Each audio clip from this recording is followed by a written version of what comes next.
She looked at Michael stubbornly, her hands balled into fists, and Michael looked at her too, licking the corners of his mouth out of habit. I know it wasn't you that. Why did you leave? He asked dumbly, his words sinking in, and he deliberately suppressed his anger, a question he'd thought about a million times in the last 3 years and wanted to ask her himself. The away with it, this is what she claims to like. This is their enviable relationship. The Ivy's actions made him feel like less than a piece of clothing, a toy, to be thrown away when he said he would. Ivy suddenly became annoyed. I'm scared, I'm timid, even my nearest and dearest don't trust me, so I'm leaving. Can't I? As soon as the words were out of her mouth, she pushed Michael away and sulked out the door. Michael watched Ivy's back suspiciously, dropping his eyes, and Michael left early the next morning. When Ivy woke up, he was no longer at the old mansion, and the old lady was whispering in her ear, "You didn't even see Michael off." Ivy laughed shallowly, and he said it was too early for a drop-off. She spent a few more days at the old homestead, and did not return to Washington until the end of the vacation granted by the ministry. The Ivy didn't expect to see Michael again so soon.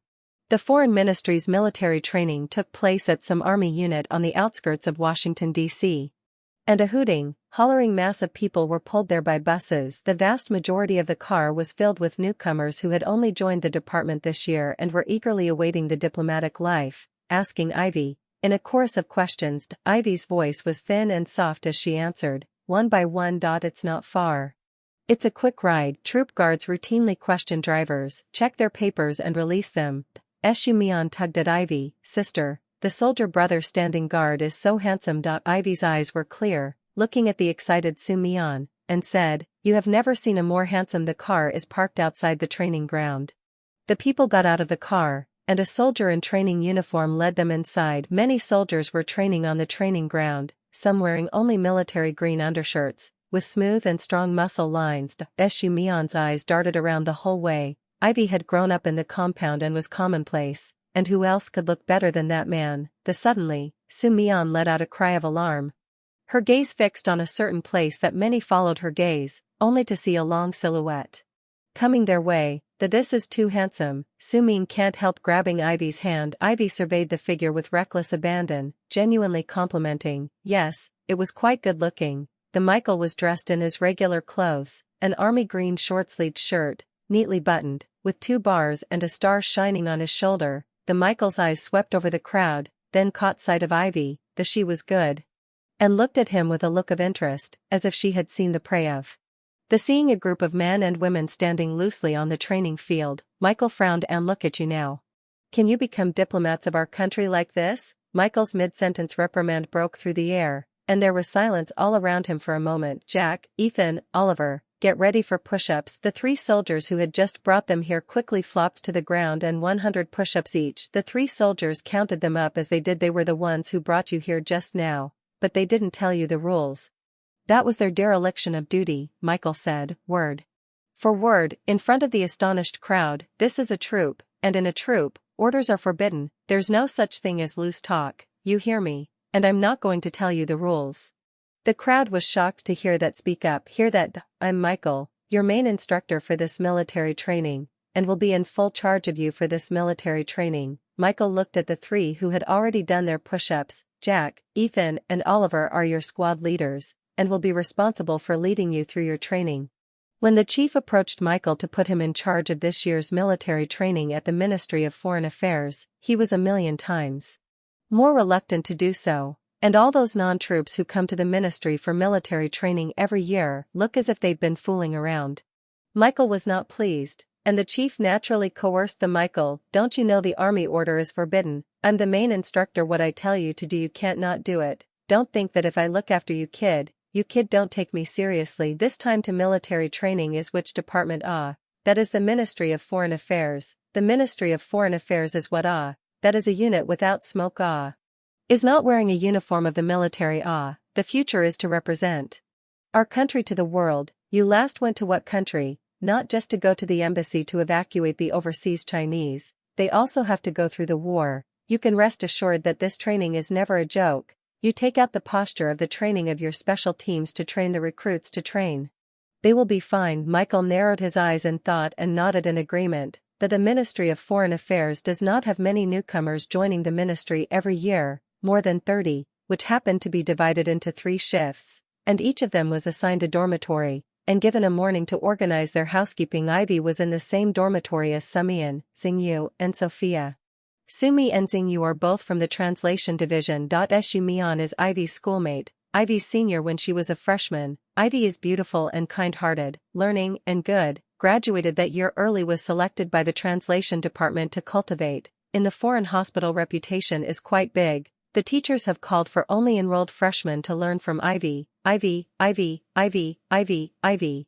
Ivy, Ivy, and Ivy. Xingyu is a graduate of a southern foreign college, and the school is well known in the industry. Sophia is from the regional operations division.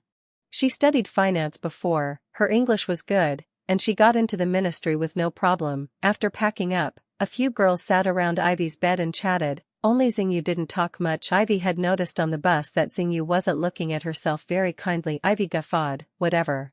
Su Mian couldn't stop thinking about the person she saw in the morning. Instructor Michael is really handsome. I've never seen such a handsome person before. Sophia says, why don't you fight for it? Shu Mian shook his head violently. Forget it, it's too fierce. Speak of Chow Chow, and Chow Chow arrives.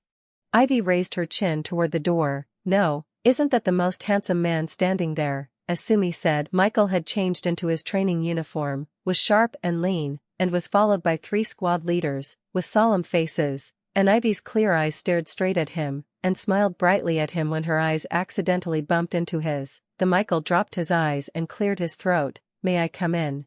The Ivy clasped her hands together and looked at him with a raised eyebrow. She had this badass look. I don't know who she learned it from, and it can be, whispered Sumi. Michael is good looking, but she's kinda scared of him. Michael's here for a housekeeping check. He told the 3 squad leaders to wait outside, and went in himself, and he looked around the room and his eyes landed on Ivy's bed. What's this? Michael asked Ivy, in a cool voice, pointing to the furry thing on the bed. Ivy answered, frankly, that it was a bear. That I asked you what that was. Michael looked at her coldly. Shu Mian was right next to Ivy, and was on the verge of tears. She quietly tugged on Ivy, meaning you hurry up and say it's a teddy bear.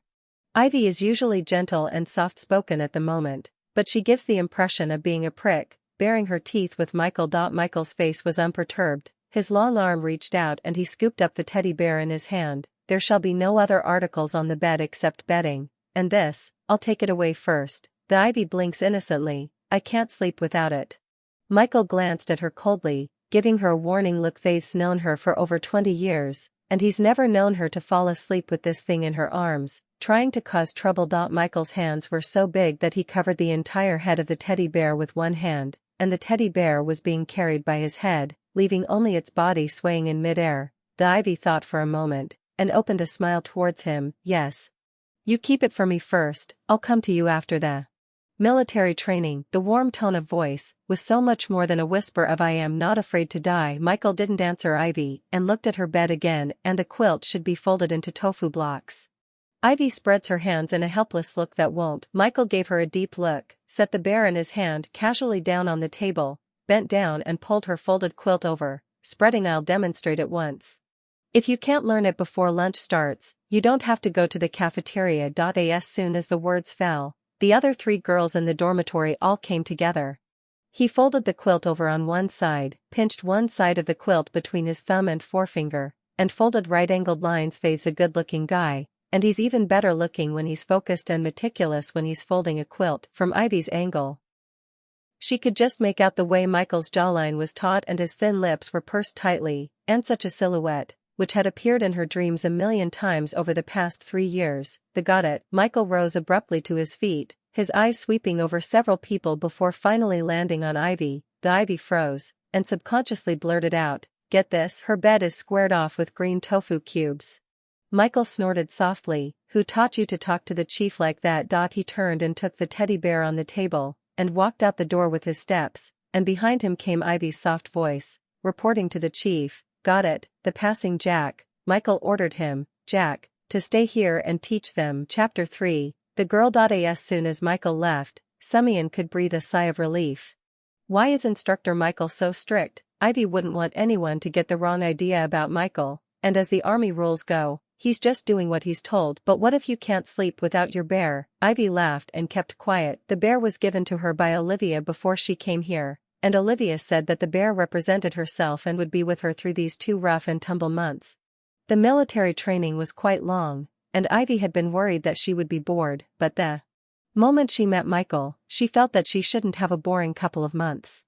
Jack walked in and stood in the middle of the room. The chief of staff asked me to stay and teach you how to fold the quilts until you can. Jack was the president of their class, and his face reddened as he spoke. Ivy glanced at his epaulets, and her mind was made up. Try folding it yourselves.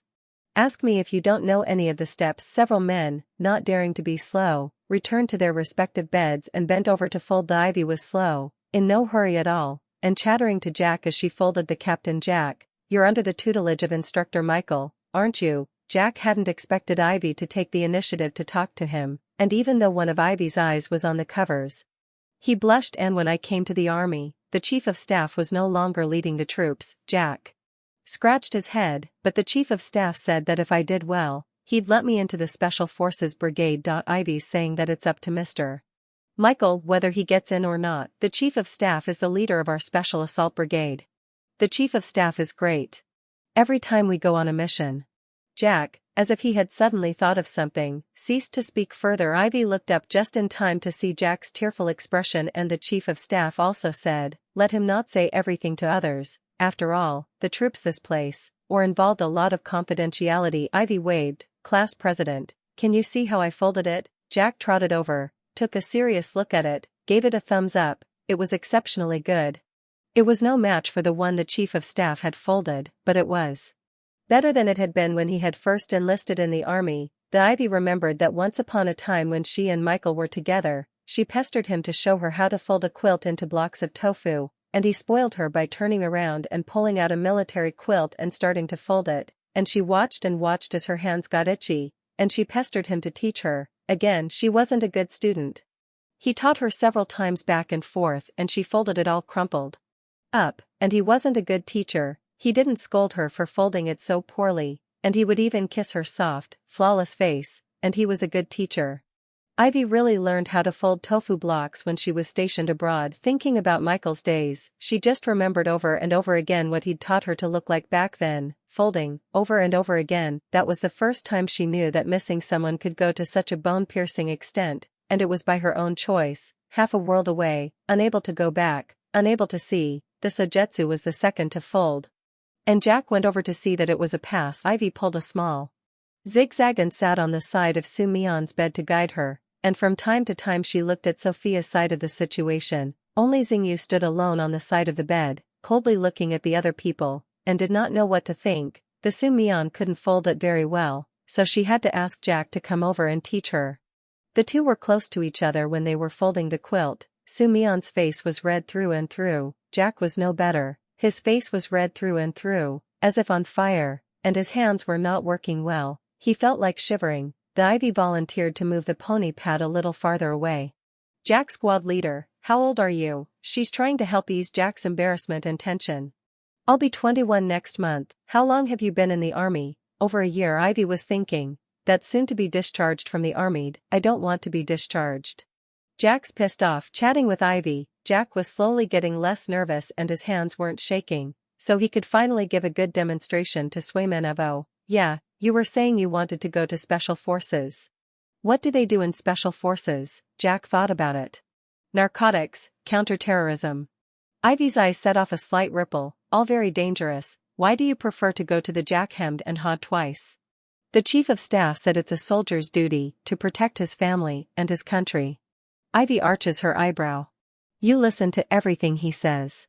Jack grinned. I think the chief of staff is right on all counts. The quilt under his hand was folded at the same time, and Jack inclined his head to ask Sumi, would it be Su Mion stayed, just now focusing on listening to them chatting. I'm going out for a minute. Ivy said, suddenly. What are you going to do? It's housekeeping time, you have to call in when you go out. Jack looked at Ivy's departing back with anxious eyes. Ivy left 3 words.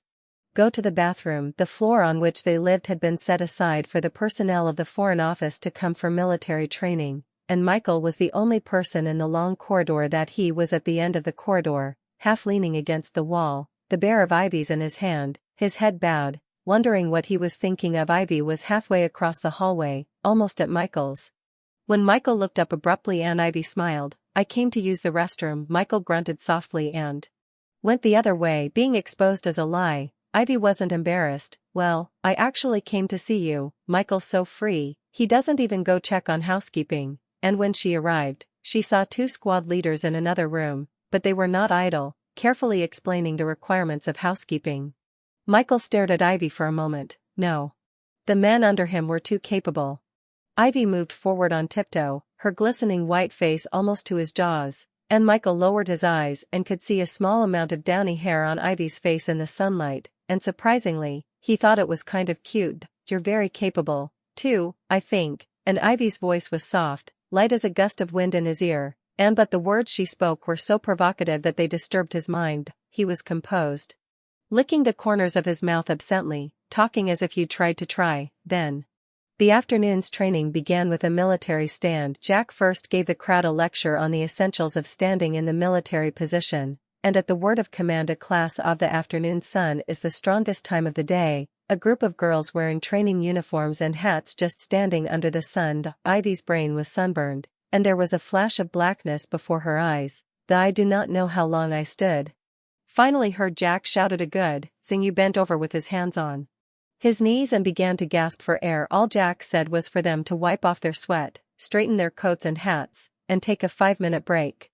Ivy and Sophia were the closest to Xingyu and rushed to help the man to report to Jack. Xingyu didn't want to be helped, and with a wave of her hands she knocked both Ivy's and Sophia's hands off of her as they assisted her. Dazed herself, Ivy stumbled and sat on her, but as she was hit by Xingyu, Ivy looked at Jack with a confused look on her face as Jack walked up to the three, not even trying to figure out for herself how she ended up sitting on her ass on the floor.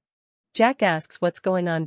Shu Mian hurriedly pulled Ivy up. Sophia explained to Jack, "We saw that Xingyu was about to faint, we wanted to help her, but she didn't want us to help her." Jack looked at Xingyu's face, which looked very bad indeed, and Ivy's face was red from the sun, and Sophia, "Sumi, you two help Xingyu and Ivy to the infirmary. Xingyu has been able to recover his strength. Straighten up his waist and stand stubbornly, report to the squad leader." "I'm fine, I can hold on to the training, and I'll be back in a minute." "Are you sure?" Jack on the training ground is full of gas. "I'm sure." Jack turned his head to look at Ivy. "I can do it," Ivy said. Jack nodded and turned toward the front of the line. "All hands, stand at attention, hands clenched, legs strong, neck tight to the back collar, jaw slightly tucked, head up, chest out, hips up, body leaning forward, no pressure on the back heel." Michael finished his report to the political commissar Lucas. The two of them came out together from the administration building. In front of them was a wide training ground. The soldiers who were training shouted and swallowed the mountains. Lucas looked over at the training grounds. "How are the recruits over at the Foreign Office this year? How about that?" Michael didn't really want to bring them up as soldiers, or else they'd have to be worn out sooner or later, with their little bodies. That's about it. Lucas glared at him. That's what it was. Daring to talk to me like that. Michael's mind flashed back to the girl's cocky behavior. "You know, there's always a few pricks." Lucas sighed. "It was time to loosen up appropriately, and I heard that Commissar John's pal was here, too." Lucas thinks highly of Michael, has been grooming Michael as his successor, and is quite concerned about Michael's personal love life. "The boy had only come to the army when I heard that there was a girl in love." The army, this place, say big or small. It did not take long for Lucas to know who the tip of Michael's heart was. Then, somehow, something seemed to go wrong in their relationship. Lucas still remembers a time 3 years ago when Michael was out on a mission, chasing drug dealers in the suburbs of Washington, D.C. Ambushed for 3 days and 3 nights, and just after capturing the man and returning to his unit, he came to him in a hurry to get his leave. He was thinking, what's the big deal? Taking a leave of absence all the way to him. Turns out the girl's leaving. Michael's going to see the girl off. He instantly waved Michael to hurry up, and the kid came back that night, lost in thought, said nothing, sulked for a while, never mentioned the girl. Lucas has introduced Michael to many girls over the years, from teachers to doctors. The kid meets, but every time he meets and then there is no more. Instead, the girl cries for his contact information. Lucas can sort of see that this kid is engaging in nonviolent non-cooperation.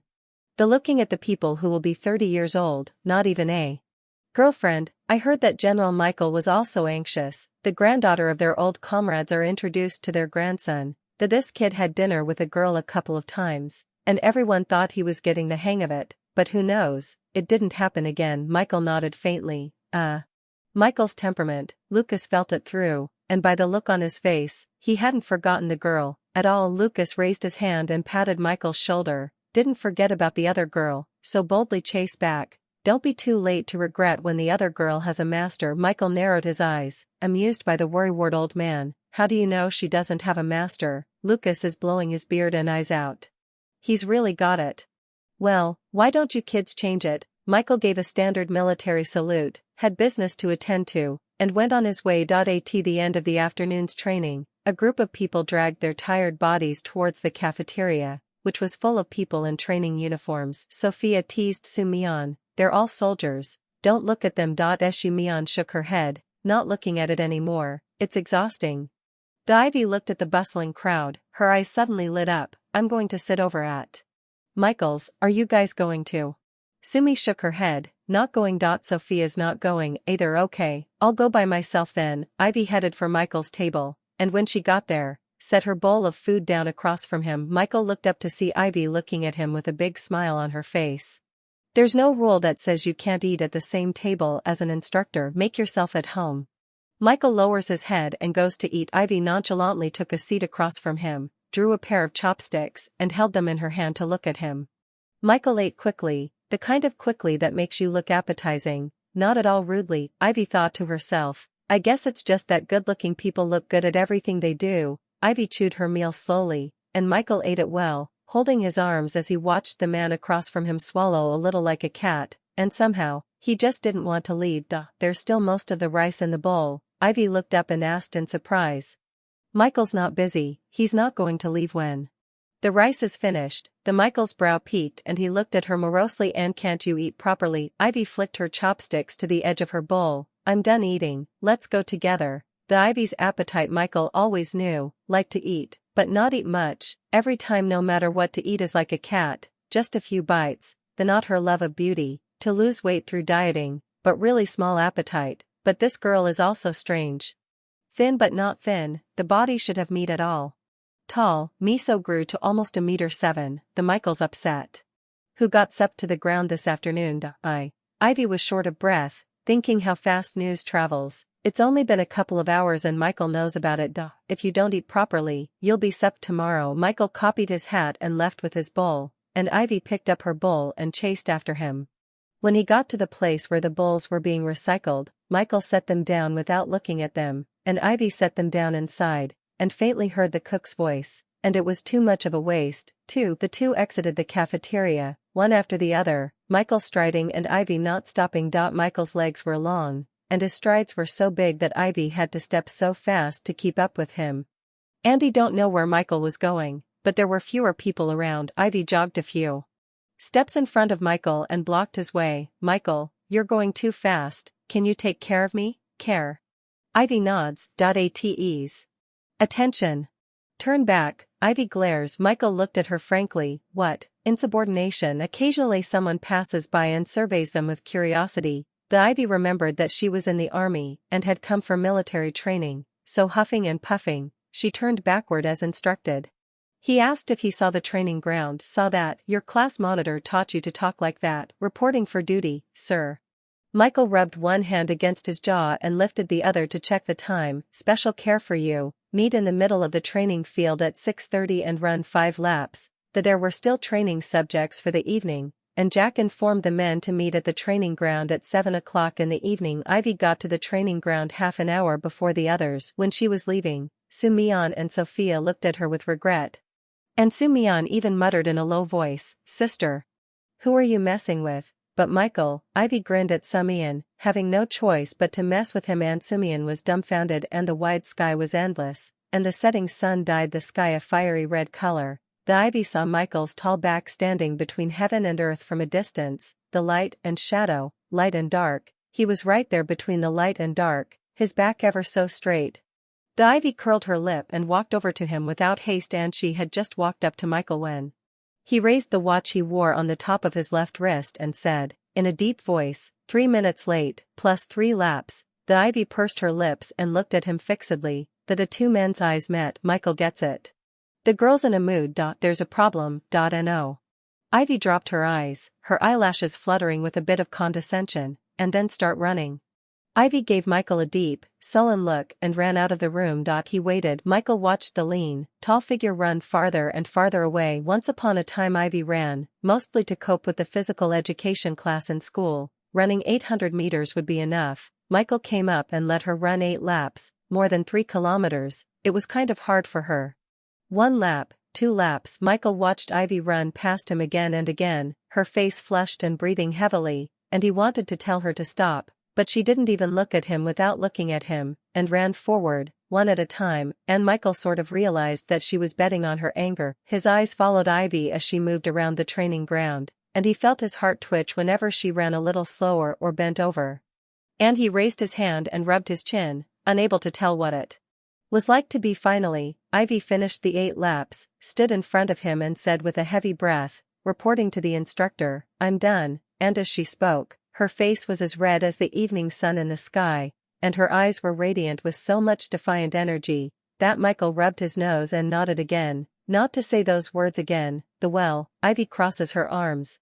Her panting slowing down. Michael's voice was deep as he reminded her to try, and a sly light flashed in Ivy's eyes, and she gave a long, oh so flirtatious, "Try it then," and Michael's face was slightly chilled, and Ivy, with her voice raised an octave. Ivy also keenly perceived that he was ready to punish himself again, immediately dropped a sentence, "Chief, there are still 10 minutes will be assembled." "I left first," finished, did not wait for Michael to respond, spinning and slipping away. The next day's military training was still the most basic of postures and formations. When walking in formation, Jack asked the crowd to think of slogans, and finally adopted the one proposed by Michae, facing up to hardship and suffering, and promoting our diplomatic style. Every time he passed in front of a class led by Ethan and Oliver, Jack made them shout their slogans up loud and clear. But after all, a class of all girls, how could they compare to the 2 classes of hombres that Ethan and Oliver had brought with them? It was hard to get to the break, and Michae quietly chatted with a couple of the girls about Jack. "Our class president is competing with the other 2 classes. He's as childish as a schoolboy. No, the squad leader's so serious when he's training, but he's actually kind of cute." After a few moments of rest, the training of standing in the military position began. Jack's demands were even stricter than the day before. As he walked through the ranks, correcting their poses, one by one, he walked up to Ivy, hands pressed against the seam line of his pants. "Don't be baggy, like Ivy's got the right posture," and he's starting to look at Michae next to him again. "Keep your head up, don't hunch over your chest." And Michae looked at Jack and raised his head with a vigorous, spirited gesture up, perhaps realizing that her movements were too exaggerated. Michae amused herself. Jack, who was still standing in front of her, seemed to twitch at the corners of his mouth, and then became serious. "Michae, did I tell you to move? Did I tell you to laugh? Out of the line, 30 deep squats, starting now." The Michae collected his smile and walked out of the queue holding his head honestly, squatting down one after the other. It was not easy to finish the deep squat. Michae, gasping for air to report Jack, get permission before walking back to the team to continue to stand with everyone in military posture. While Jack was walking away, Michae rushed over to bite Ivy's ear, and everyone was looking at it the wrong way.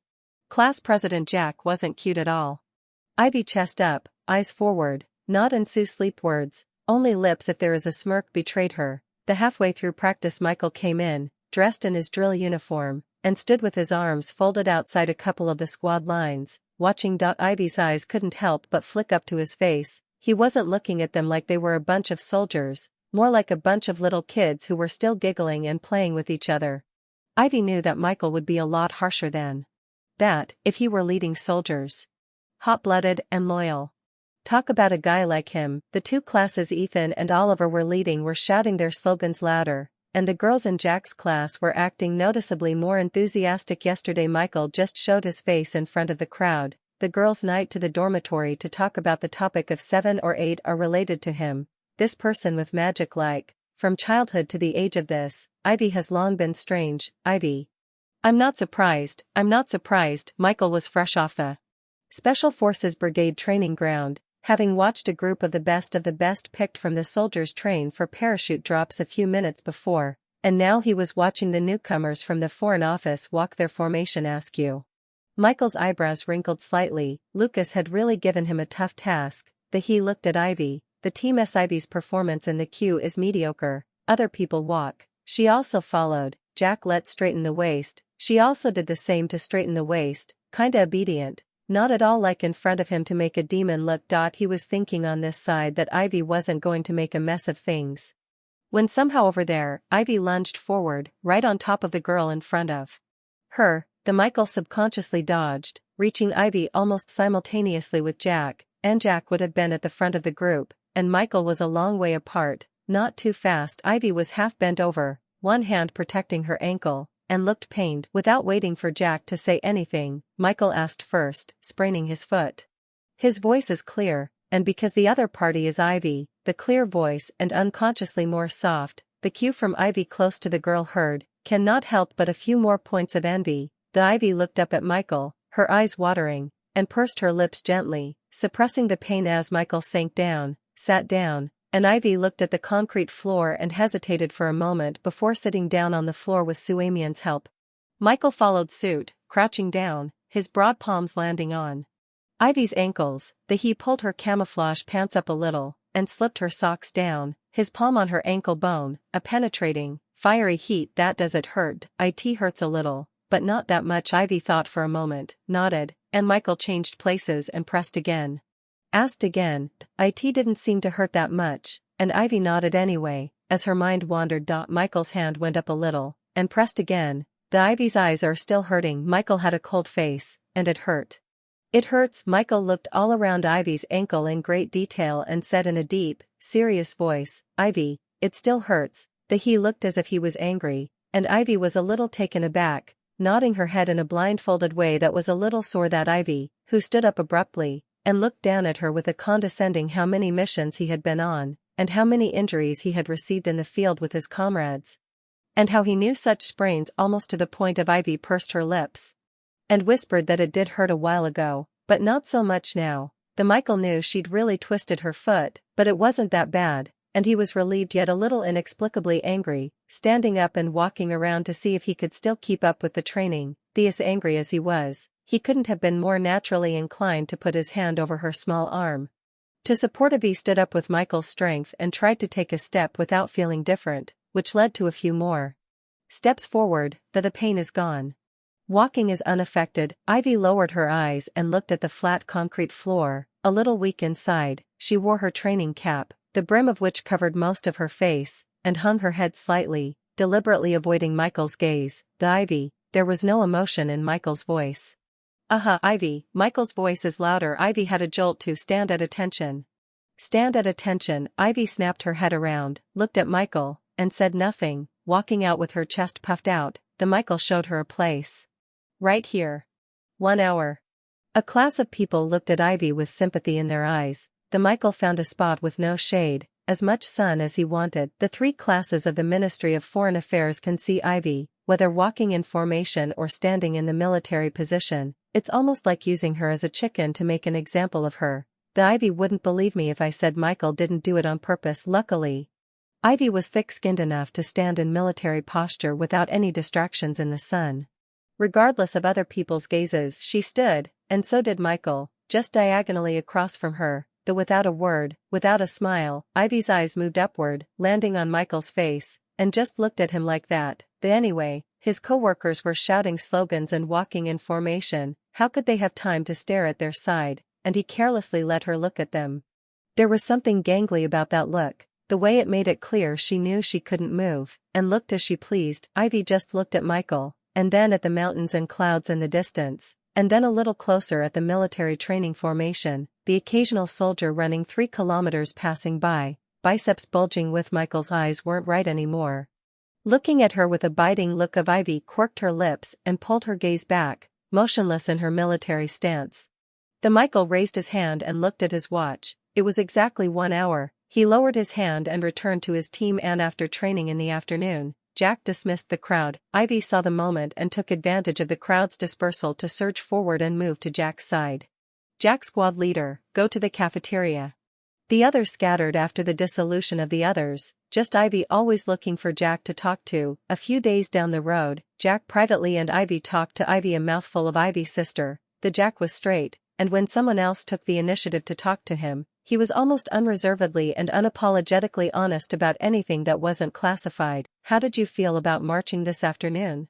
Jack took the initiative and asked, although both are standing military posture, but in his eyes standing military posture and in the eyes of the chief of staff standing military posture feeling can be the same. Ivy's sad face, not good. Why is your chief of staff so fierce? I am really foot pain. She came closer. Your chief of staff like this, have a girlfriend. When it comes to this problem, Jack is even more worried than Ivy. No, our commander and political commissar are all worried about this. As we speak, the cafeteria has arrived. Jack and Ivy were standing in line to get their food, and Ivy's big eyes just darted around the cafeteria, and sure enough, she saw Michael eating at a round table, with a couple of people sitting around him. Ivy took her meal and headed that way. Jack stopped her. Sister Ivy, for a change, right there.